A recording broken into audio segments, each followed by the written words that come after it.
Hi, I'm Shan with DC Student Defense. I want to talk to you about being an officer in a fraternity or sorority and the special challenges that may pose if there's been a complaint of misconduct by your organization. So the first thing you should notice I said your organization. As an officer of your sorority or your fraternity, you have to be aware of a couple of distinctions.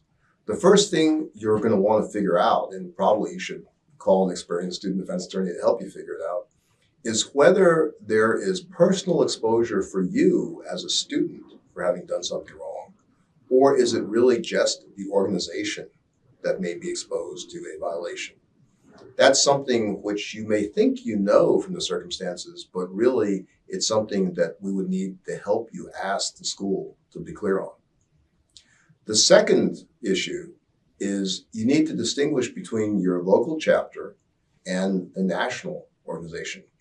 Because while nationals may want to support you, at a certain point, those interests may diverge a little bit. And that's a nuanced aspect of these sorts of cases that you have to be aware of. To really understand this type of conduct potential violation, you have to understand that today the rules in universities about hazing are very, very broad. It comes from a good place because there have been a lot of terrible things that happened with hazing over the past. But you need to remember that these rules are poorly written, they're poorly investigated, and really poorly decided.